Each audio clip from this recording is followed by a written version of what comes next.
welcome back to another episode of Radio Rays. I got my guest right here, Oscar. Say your name, where you from, man?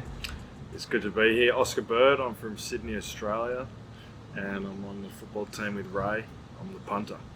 He talking about I'm on the football team with Ray, punter. Hey, you from, a lot of people didn't know, are not, very familiar with you, like where you from and everything. Tell them about life in Australia and coming to America to play football. Yeah, I grew up in Sydney, Australia. I played a few different sports. Not a whole lot of them I played here in the US, right? I played cricket. I played Australian football, which is not American football at all. It's a completely different sport. I'd run like 9 miles in a game and would kick the ball instead of throwing it. Yeah, kicking instead of throwing. Yeah, that's the whole game. So I'd kick the ball like 40 times to pass it.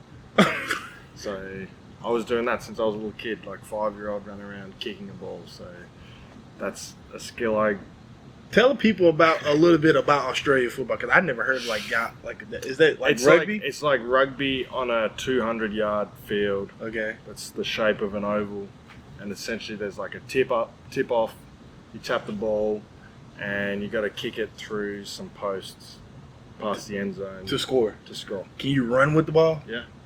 You can run every 15 yards. You have to bounce the ball on the ground to run.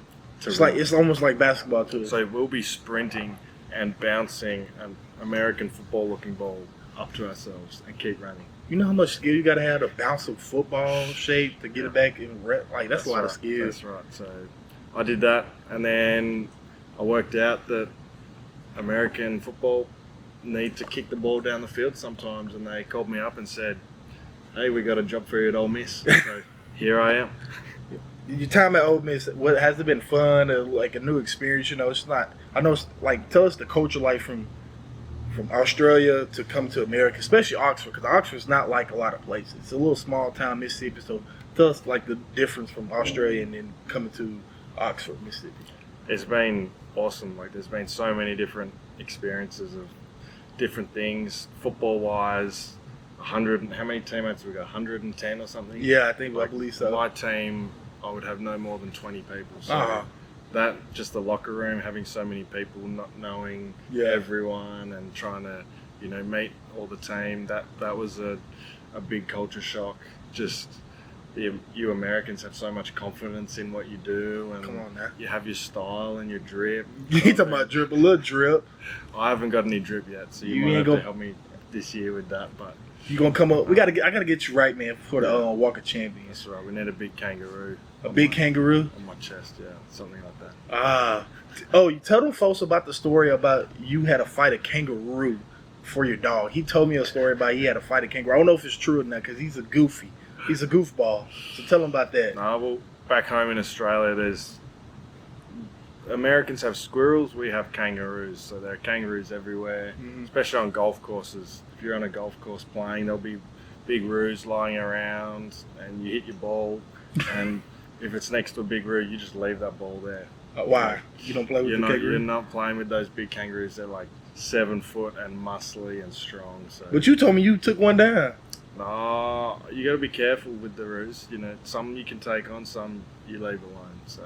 Do you believe they could kill you? No, roos won't kill you. They're pretty. Most of them are small and very cute, and you can sort of go up to them. They'll hop away. Yeah. They don't really like. They're not aggressive, but if you're in their territory, they might get a little bit. I feel like I could take on a kangaroo. I'm sure you can. What's the movie called? Kangaroo Jack. Yeah. I feel like I could take them on. Yeah, I'm sure you could. Big monsters like this. Yeah. I could do it. But you say you play cricket. I never played cricket a day in my life. Never watched it. Tell somebody that don't know much about cricket how that goes. Cricket, it's the best way to explain it is it's Australian baseball. Okay. It's sort of you got a pitcher, you got a batter. Instead of sort of throwing it, you're running up and you're sort of pitching it, and it's got to hit the ground before. You're aiming at these little stumps, and you can hit the ball anywhere. Same sort of thing. It's a big oval shape. Yeah. And so you can hit it behind you. You can hit it to the left or the right. There's no foul balls, so it's a bit of a hard game to explain without actually saying it. But I watched a little bit about it. Are there home runs in it? Because I seen people hit it out. Yes. Like Yeah. You hit it out of the stadium. That's 6 runs. 6 runs. Yeah. And how do base running go? Because I see they just run back and forth. It's back and forth. It's like my team will try to score as many runs as we can. Let's say I score 200, then your team will go out and try and beat the amount of runs I scored. That's sort of how you win cricket. Okay. Is it innings or? You have 11 batsmen, so you have 2 people out there at one time, one at each end. Okay. If you get 10 people out, then you swap over. So you need 10 outs to get to change. And how many changes does that goes in the game? It depends what format you're playing. So there's a short format where you just need to get 10 people out and that's it. There's another format called Test cricket that goes over 5 days. 5 days. So you do one bat, then you go to the next day. It's pretty much you bat as long as you can, score as many runs as you can, then the other team has a go. Then you come back and have another go, then you have a go. So you get 2 goes at it. And there's a morning, a lunch, and an evening session. So Is that like the professional side or? Yeah. Okay, that's the professional side. You play for 5 days straight. Like that, countries that play that, England, Australia, India, South Africa, Pakistan. So it's pretty big in some other countries. Yeah, I see. I watched. I know. Maybe it's England or West Indies, like Jamaica. They love cricket. Love cricket. Yeah. Well, you know Usain Bolt. Yeah. Yeah, he played cricket growing up. He I loved believe that. it. Look how was fast he is. cricket and sprinting. And it's 11 people out in the field too. Yeah. And you just try to go catch the ball. That's an out. Yeah. So what if it bounces? What if it's bounced? Then the batsmen are probably running or swapping over. You just keep swapping to. You hit the ball, you swap over. That's 1 run. And how many times are you able to do that? But before as many times as you can, but you need to be in your sort of line, or we call it the crease. Mm-hmm. If you're not in that and they hit the stumps, you're out. So you need to safely be. So it'd be like running to a plate, like a base. Yeah. Okay. That's very interesting. A lot of people don't know. They believe it's Key1 Lacey, but Oscar Bird have the highest percentage. I mean, the highest yards per carry on the team right now. It's 18 yards, and people don't know it. Tell them about that play, because I didn't expect us to run and get South Carolina. Yeah, I just do my job each time I go out there. You know how it is, and the play came up that was run if there's no one coming to chase me, and there was no one chasing me, so we got that ball back pretty quickly. So, did you before the play even happened? Was you thinking oh, I'm finna run this ball, or you was like, ah? No, I was gonna kick it, and then I saw a lot of their protection started running back to help out with their receiver or the returner, and I rolled to go kick, and there was no one there. And so we went for an adventure. Adventure? Yeah. 18 yards per carry right now, man. The highest on the team, man. Yeah. You was moving too, though. You was moving. It was actually I wasn't going to run slowly. I don't have to be tackled by a linebacker or something. So you weren't finna get hit. We got out of bounds pretty quickly. How you you play football over, like you say, it's like rugby. Did y'all tackle over there too? Oh yeah. No pads, no helmet. So do you like just sitting back there just kicking the ball and ain't get hit no more? Or do you want to kind of be a little bit more in the action? It's fun getting into the action. I miss getting to run and do the tackling that you get to do. I think that was one of the most exciting plays last year was your tackle against Arkansas. You want to tell the people about that one? We're just gonna worry about this year. Returner lost yards because of you. I just, like you said, just doing my job. It's easy for me to punt when you're chasing the returners. I know you're probably the best punter. You're amazing. You gonna have me running though. You're gonna have me running, but yeah, you do pretty good. It's like a pipeline, because I think before I came, we had an Australian punter. It's a pipeline from Aussies to American football. What's that little pipeline, and what's the connections, how you got over here and stuff? Because it's not easy to come in from overseas and being looked at by, at least, this is the highest level, one of the highest level of football you can play over here in the States. So tell us about that, the pipeline. Well, we all played Australian football growing up, so that's a very common thing for us to be doing back in Australia. And then I went through a program called Pro Kick Australia. Yeah. They take players who are playing my sport and say, hey, look at this. This is American football, college football. And I went and did 9 months of dedicated punting training. It's like turning up to practice every day. But there's 30 punters there. And you're on a punting field and you're just practicing that. And for me, I love traveling and meeting new people and experiencing new things. And I was really excited to come over and meet people who I'd never met before. I hadn't been to the US, so and it has been just really exciting. I know you. And I was a part of the best season in Ole Miss history. And that's my first experience of ever playing the sport. So if that's going to continue, then it's a pretty exciting thing to keep rolling, Ray. Yeah, I know. And do your family come over often? Because I met them one time. How often do they come over and stuff?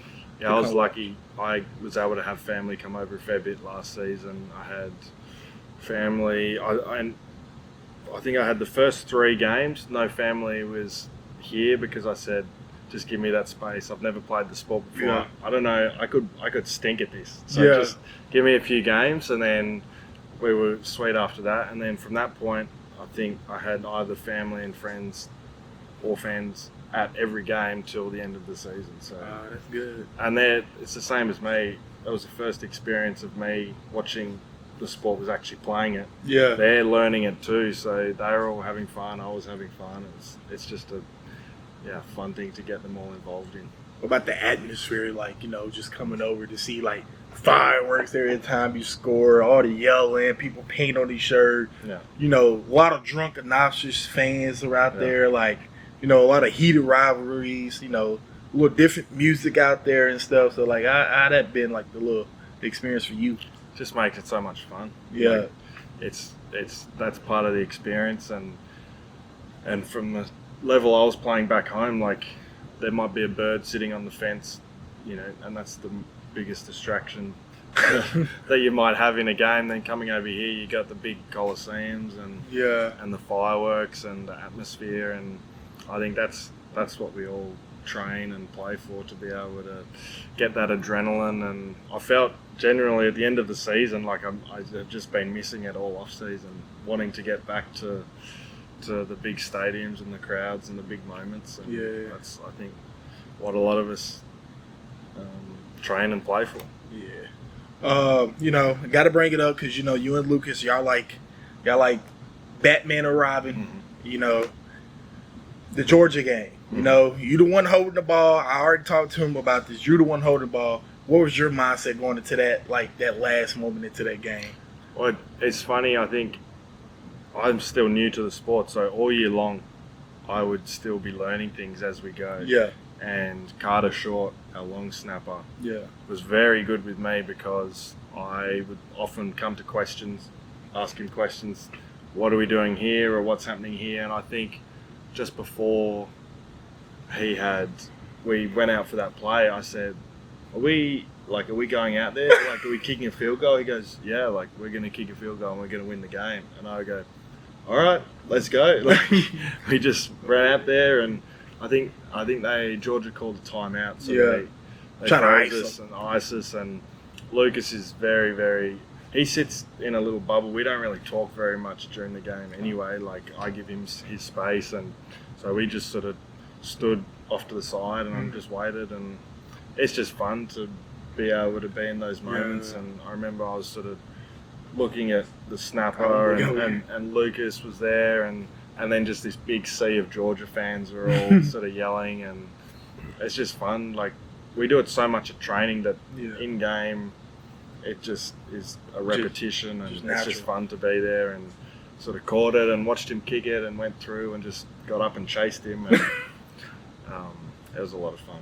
So, you got the most important job of like every game, like holding that ball, grabbing it. People don't know, like, you are the main reason the ball literally goes through. If that ball offset one little bit, itty tiny bit, like, even in that game, you got nervous, bobble the ball, that whole play is messed up and whatnot. So like, a lot of people don't understand that, like, what goes in your job, and the only thing they see is the kick, like the kicker, like the specialty. They don't really see much about what y'all do, but y'all really got one of the most important jobs of the game. Keep the ball, just keep the ball safe. Do not turn it over, and that's what Scooney always preach and whatnot. So like, just having you just taking care of the ball all year. I believe you had no turnovers, no mishaps during the field goal. So like, you know that I really appreciate you for that, man. The Ole Miss fans appreciate you for that. They might not say it right now, but we appreciate you, man. No, I think the mark of a good specialist is you stay under the radar, you do your job, Yeah. and let the big dogs do their thing, and Let the big dogs do their thing. as long as we're winning, I'm happy. Yeah, that's all, man. That's all. All right, this concludes another episode of Radio Rays, man. Appreciate y'all supporting us through the season. Make sure y'all, when we play our first game, y'all, First weekend of September. Yeah. make sure y'all be here the first weekend in September in Nashville, Tennessee. We're taking on Louisville in the Music City. And Oscar, shout them out. Yeah. To all the family back home in Australia coming over this year. They're big fans of Radio Ray, so look forward to seeing all you guys soon as well. Howdy toddy.